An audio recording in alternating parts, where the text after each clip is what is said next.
today, quite simply because we believe Australian cattle, when it is processed overseas, should not be called Australian beef.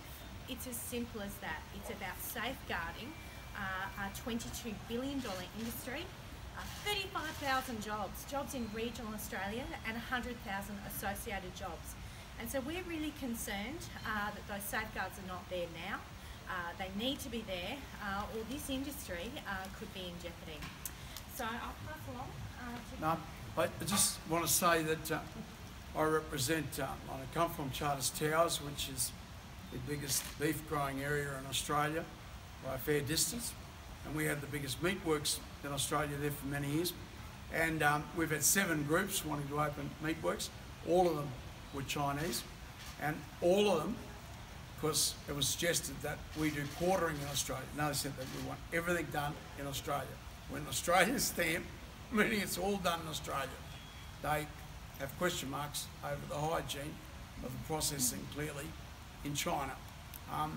So what Rebekha is saying, that they're going to use that Australian logo, saying it's, you know, U-Butte, super clean, super hygienic, and it's not at all. It's been processed over there. So I think that this legislation is absolutely vital to preserve, I don't know, probably 40 or 50,000 jobs that will vanish if we start processing overseas instead of in Australia. So the legislation was introduced in the House of Representatives today, seconded by Bob Catter. We're calling on the government to support our legislation, adopt our legislation if you will. But I'll pass on to Patrick Hutchinson to say a few words. Yes, thank you, and thanks Dan XT and to the groups. Certainly for the Australian Meat Industry Council and the bulk of processing capacity that we represent, the key thing for us is that whilst we support live export in our competitive marketplace, the key thing that we don't support is the utilisation of the Australian brand, made in Australia, or Australian ink, being used overseas without our control. So the key points that we continue to stress as the Australian Meat Industry Council is in fact that we run through the Australian standard. We have the highest level of food safety programs in the world.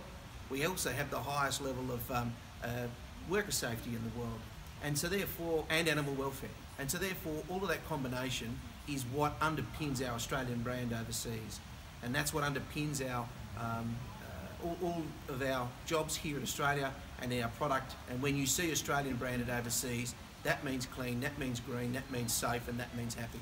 So therefore, what our policy is out of this process today is clearly that we do support a process of when the Australian made is put on a sticker on a box of beef overseas or sheep or goat, what it should be saying is that it's clean, that it's green, that it's safe, and that the welfare has been of its utmost, and in fact to ensure that we don't be in a position whereby we lose control over that for the use of that product overseas. So we, as the Australian Meat Industry Council, representing not just 35,000 jobs, but an extra 100,000 jobs that are aligned to us, we represent 135,000 families. And what we want to be making sure at all times is those families are protected. And this private members' bill and legislation is all about that process. And we're very grateful for Senator Xenophon, the NXT team, and Catter Australia team in underpinning that for us. And we're very appreciative. And can I just thank you, and I just endorse the remarks of my colleagues and what Patrick has said. Look, Brand Australia has to mean something, and it can't be Australian livestock being processed overseas and being flogged off as Brand Australia. It must be processed here under Australian conditions, Australian workers with the highest standards, so that there isn't any diminution of Brand Australia. And look, let me talk about the reason why we put up this bill, and I will be putting up a bill in the Senate to mirror the lower house bill, so that we're working on this in tandem to try and get the maximum pressure on the government, on all politicians to do the right thing by Australian jobs and Australian industry. It's this. When news came out just a few days ago, or a week or two ago, that Gina Reinhardt was planning to process all her cattle now that she's taken over the Kidman Empire and Bob Carr and I spoke out in favour of an alternative bid, which wasn't successful in the end, along with Rebekha. The fact is this, you shouldn't be able to get away with this by processing cattle overseas and calling it Australian made when in fact the processing is taking place overseas. Gina Reinhardt usually gets what she wants, but on this occasion she needs to be told very clearly that she can't have the advantage of Brand Australia without there being processing done here in Australia with Australian jobs and Australian communities around the country being supported by the processing sector. We're very happy to take your calls. The vast majority of Australian cattle that are sent overseas live are sold in wet markets in Indonesia and Vietnam. Australia has no jurisdiction to tell those people in those wet markets how to market their cattle, so what's the point of this legislation exactly? The VIP countries, Vietnam, Indonesia and the Philippines, which obviously is the future of live cattle market, they do not have enough money to buy Australian beef processed in Australia. So either we provide them with a little fella that they can grow out and process out, or we don't sell any beef to them.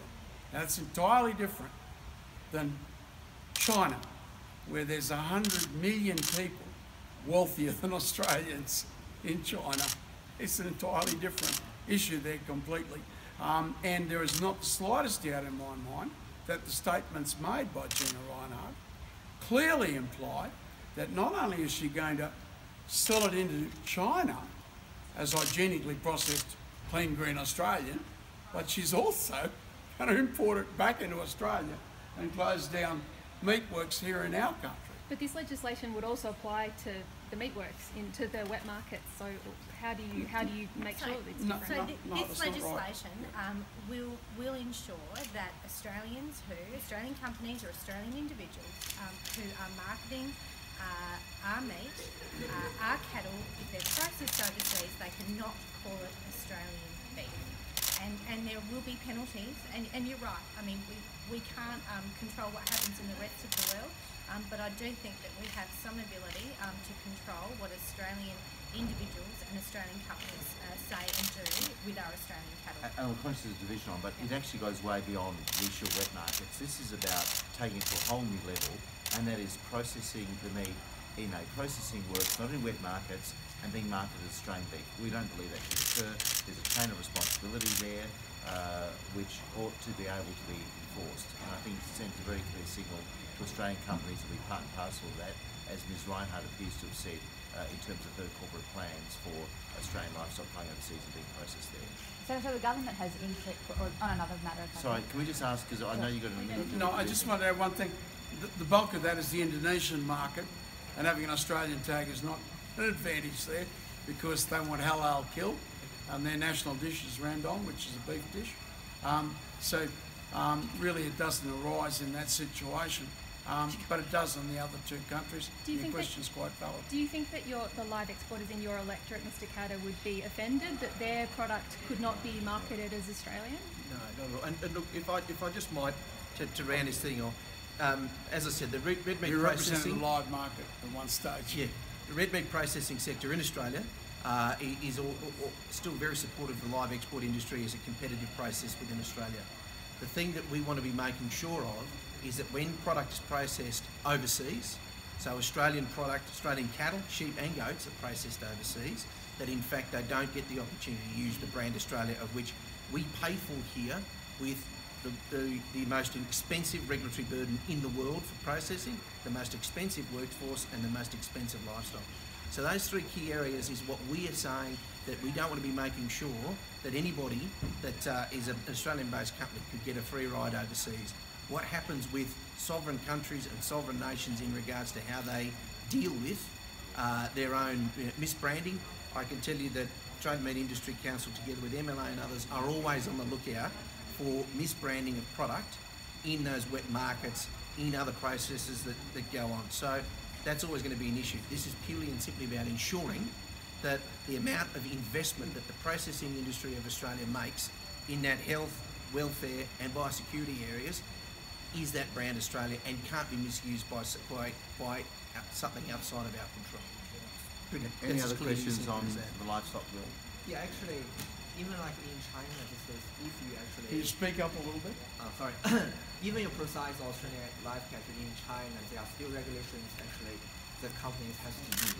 Are you just because it's concerned it's not good enough, or just purely because the jobs in Australia? No, as I said, we have the highest quality food safety programs in the world for red meat. They do have to meet all those standards in China. All we're ensuring is that what our Australian standard, so the Australian standard for processing of beef, together with the Australian welfare standard for management of beef, ensures that that is what's represented by the Australian brand. So we're not saying anything about what's happening internally for China in that regard. What we're saying is it represents our programs. But it's Australian government is trying to actually regulate that in China, not only the Chinese government. It's absolutely. labelling. But it's a label. It's label. So Purely and simply about label. On that label front, as we know, the industry, particularly yours, has been using a lot of 457 meters in the past to actually having label force process that increased volume that goes overseas. So will you be welcoming an easier way for abattoirs in particular that might have seasonal operations to bring in more overseas meat workers to help process the cattle in Australia? Look, in regards to the use of imported labour, yes, the red meat processing industry does use a number of that. It's regularly about 1,000 out of the 35,000, and it's in specialty areas. So we would obviously always ensure that we continue to use those specialty areas with those 457s, but we are also about using Australians first. So where we don't have that opportunity to use Australians first, we would use that. So, but again, this is a labelling issue, and we want to be making sure that when an Australian label is used, it's representing our Australian standard, our Australian programs, and our Australian both welfare and people and hygienic process. any more questions on livestock? Could we ask a question on